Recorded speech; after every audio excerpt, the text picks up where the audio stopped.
দুটি পৃথক অভিযানে বেআইনি গাঁজা এবং ব্রাউন সুগার উদ্ধারে সাফল্য পেল মালদা জেলা পুলিশ। পাহাড় থেকে সমতলে গাঁজা পাচার করতে এসে গাজল থানার পুলিশের হাতে ধৃত এক যুবক। ধৃত যুবকের বাড়ি দার্জিলিং।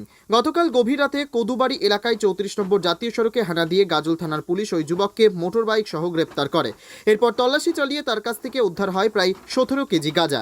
প্রাথমিক তদন্তে জানা গেছে শিলিগুড়ি থেকে নিয়ে আসা হচ্ছিল গাঁজাগুলি মালদাতে পাচার করার উদ্দেশ্যে, কিন্তু তার আগেই তাকে গ্রেপ্তার করা হয়। অন্যদিকে গতকাল রাতেই মালদা শহরের গৌরকন্যা বাস স্ট্যান্ড এলাকায় অভিযান চালিয়ে ব্রাউন সুগার সহ দুই যুবককে গ্রেপ্তার করে ইংলিশ বাজার থানার পুলিশ। ধৃতদের হেফাজতে উদ্ধার হয় 500 গ্রাম ব্রাউন সুগার, যার বর্তমান বাজার মূল্য প্রায় 50 লক্ষ টাকা।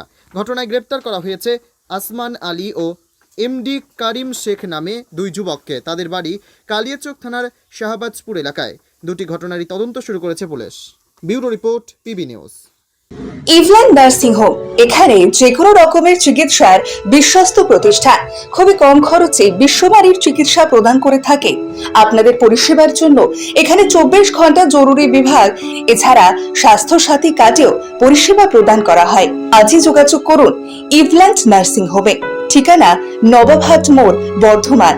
ফোন নাম্বার মনে রাখবেন 9434383966 অথবা 7908496820।